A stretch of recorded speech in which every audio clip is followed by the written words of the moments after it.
Hello दोस्तों, आप सभी का स्वागत है अपने YouTube channel MS coaching classes पर। आज लेकर आए हैं दोस्तों बहुत ही सोशल साइंस का इम्पोर्टेंट क्वेश्चन क्लास 10th है बिहार बोर्ड मैट्रिक एग्जाम 2024 के लिए। पहला क्वेश्चन है दोस्तों वो उदारीकरण किसे कहते हैं।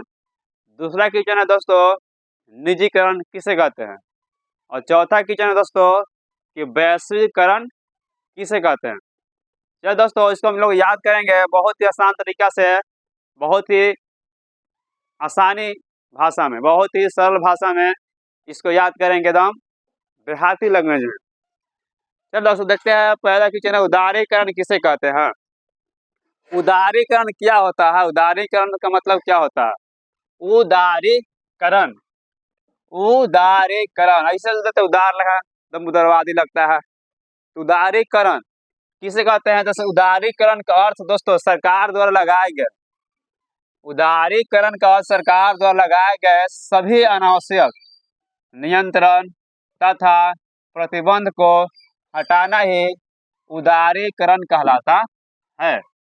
इसको हटाना इसलिए आवश्यक होता है कि जिससे देश के सभी क्षेत्रों में समान रूप से विकास हो, या बोल सकते हैं कि राज्य के सभी क्षेत्रों में समान रूप से विकास हो सके, यह होता है उदारीकरण।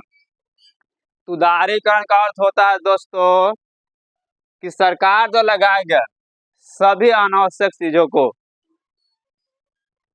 जो क्या होता है जो अनावश्यक समझ सकते हैं कि अनावश्यक मतलब होता है कि जो उपयोगी ना हो। कुछ सरकार ऐसे नियम लेकर आ जाते हैं जो क्या होता है जनता के हित में वो नियम नहीं होता है, जो जनता के लिए क्या होता है नुकसानदायक होता है, तो उसको हटाना बहुत ही क्या हो जाता है दोस्तों आवश्यक हो जाता है। तो यह उदारीकरण कहलाता है दोस्तों। जैसे वर्तमान में दोस्तों बहुत सारे ऐसे नियम आए हैं जो के पढ़ के लेकर आए हैं। अभी सरकार किसका है, नीतीश कुमार के। तो नीतीश कुमार महिला गाएंगे नीतीश कुमार हाय हाय हाय बोलेगा सब। इस तरह दोस्तों क्या बोलते हैं उदारीकरण। तो उदारीकरण किसे कहते हैं, तो उदारीकरण उसे कहते हैं दोस्तों जो सरकार द्वारा अनावश्यक, जो सरकार द्वारा लगाए गए सभी अनावश्यक नियंत्रण प्रतिबंध को हटाना ही उदारीकरण कहलाता है। उदारीकरण क्यों हटाना चाहिए, इसलिए हटाना चाहिए कि सभी एरिया में सभी क्षेत्रों में विकास समान रूप से हो, इसलिए इसको हटाना जरूरी है। दोस्तों हम लोग उदारीकरण समझ लिए, अब समझते हैं दोस्तों निजीकरण किसे कहते हैं। निजीकरण क्या है, निजीकरण का मतलब क्या होता है। तो निजीकरण किसे कहते हैं, तो निजीकरण का मतलब उन निजी क्षेत्र से है।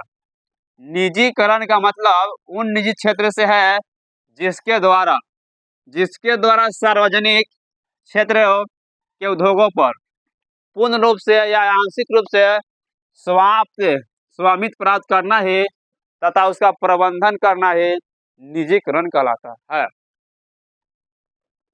बहुत सारा देख रहे हैं दोस्तों ये निजीकरण मतलब होता है प्राइवेट जो हो चुका है। बहुत सारे रेल का जो जोन है वो जो प्राइवेट हो चुका है, ये निजीकरण है दोस्तों। तो निजीकरण का मतलब उन निजी क्षेत्र से है जिसके द्वारा सार्वजनिक क्षेत्रों के जो भी उद्योग हो, जो भी सरकार का चीज हो, वह प्राइवेट के क्षेत्र में चल जाता है, वह निजी के क्षेत्र में चल जाता है, किसी एक व्यक्ति उसका मालिक हो जाता है, उसी को निजी क्षेत्र कहते हैं या निजीकरण कहते हैं। तो समझ गए दोस्तों, फिर से देख लेते हैं निजीकरण किसे कहते हैं। निजीकरण, तो निजीकरण का मतलब उन निजी क्षेत्रों से है जिसके द्वारा सार्वजनिक क्षेत्रों के उद्योगों पर पूर्ण रूप से या आंशिक रूप से स्वामित्व प्राप्त करना, उसका मालिक बनना, उसका प्रबंध करना निजीकरण कहलाता है।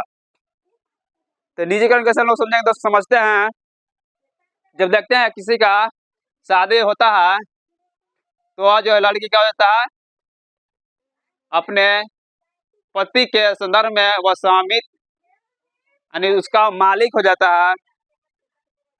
यानी दोस्तों समझ सकते हैं ऐसे कि जब ब्याह होता है तो लड़की दम क्या होता है निजीकरण के अंतर्गत आ जाती है, और उसके पति बोलते हैं कि तुम सिर्फ मेरी हो, तुम मेरे अलावा किसी दूसरे को नेटा नहीं पोस सकती हो, तो लड़की हो जाती है गुस्सा। तो लड़का कहता है बाल तोहार कर झप झप झप झप, कमर तोहार कर लप लप लप लप। ठीक है दोस्तों, इस तरह से हम याद कर सकते निजीकरण कि निजीकरण किसे कहते हैं। तो निजीकरण का मतलब होता है किसी भी सरकारी चीज का मालिक बनना या कोई भी चीज का अपना मालिक हो जाना, वो अपना बस में है, मेरा मन रहेगा तो जाएंगे, नहीं रहेगा तो नहीं जाएंगे। तो निजीकरण का मतलब उन निजी क्षेत्रों से है जिसके द्वारा सार्वजनिक क्षेत्रों के उद्योगों पर पूर्ण रूप से या आंशिक रूप से स्वामित्व प्राप्त करना है या उनका प्रबंध करना ही निजीकरण कहलाता है। तो ये दोस्तों क्या चीज था, निजीकरण। उदारीकरण समझ लिया, उसमें जो था सरकार के अनावश्यक नियम रहते उसको हटा देना है। और निजी मतलब दोस्तों प्राइवेट, अपना वश में करना, सरकारी चीज हो करना, ऐसा जो भी कंपनी होता है जो निजीकरण एक मालिक हो जाता है। तो निजीकरण का मतलब समझ गए दोस्तों कि निजीकरण जो निजी क्षेत्रों से है जिसके द्वारा सार्वजनिक क्षेत्रों में उद्योग के मालिक बन जाता है। आगे दोस्तों वैश्वीकरण किसे कहते हैं, वैश्वीकरण है क्या, वैश्वीकरण, वैश्वीकरण किसे कहते हैं, वैश्वीकरण है क्या, इसको समझते हैं दोस्तों कि देश के अर्थव्यवस्था को विश्व के अर्थव्यवस्था के साथ जोड़ना ही वैश्वीकरण कहलाता है। इसमें प्रत्येक देश अन्य देशों के साथ में बिना किसी प्रतिबंध से, बिना किसी रुकावट से पूंजी का, तकनीक यानी टेक्नोलॉजी का, व्यापार का आदान प्रदान कर सके, बिजनेस बढ़ा सके। तो वैश्वीकरण दोस्तों कह सकते हैं कि जो देश का अर्थव्यवस्था है कोई भी देश के साथ मिलकर व्यापार करना ही क्या कहलाता है, वैश्वीकरण कहलाता है। जैसे जितना भी हमारा देश का अर्थव्यवस्था है दूसरे देश के साथ में अर्थव्यवस्था जोड़ना ही वैश्वीकरण कहलाता है। जैसे मान लेते हैं कि यहाँ पर कोई देश, दो देश है, यहाँ पर मान लेते हैं हम, यहाँ पर इंडिया है और चीन है। तो इंडिया और चीन के साथ में जो पूंजी का आदान प्रदान होगा दोस्तों, जो व्यापार का आदान प्रदान होगा दोस्तों, जो टेक्नोलॉजी का लेन देन होगा दोस्तों, इसी को बोलते हैं वैश्वीकरण। वैश्वीकरण, एक देश में दूसरे देश के साथ जो अर्थव्यवस्था जोड़ती है उसी को वैश्वीकरण कहते हैं, आम भाषा में समझ सकते हैं वे वैश्वीकरण। ये दोस्तों 3 क्वेश्चन था, तीनों बहुत ही आसान भाषा में समझ लिए हैं। पहला क्वेश्चन था उदारीकरण। उदारीकरण यह मतलब था कि जो सरकार अनावश्यक चीज लेकर आती है, जो जनता के हित के लिए नहीं होता, जनता के लाभ के लिए नहीं होता, जनता के उपयोग लायक नहीं होता, जनता के हित को नुकसान देता है, वह जो दोस्तों उदारीकरण था। दूसरा दोस्तों निजीकरण था कि इसमें जो है किसी भी सरकार जो सार्वजनिक क्षेत्र है वह क्षेत्र का जो मालिक कोई भी व्यक्ति एक बन जाता है, तो वह जो दोस्तों निजीकरण कहलाता है। वैश्वीकरण है दोस्तों कि देश की अर्थव्यवस्था अन्य देशों के साथ मिलकर जो व्यापार बढ़ाता है उसी को दोस्तों कहते हैं हम लोग वैश्वीकरण कहते हैं। ये बहुत ही दोस्तों हम लोग आसान भाषा में समझ लिए इस तीनों का अर्थ उत्तर। आप दोस्तों इसको स्क्रीनशॉट कर लीजिए, चाहे उतार लीजिए। ठीक है दोस्तों, आगे देखेंगे। जय हिंद।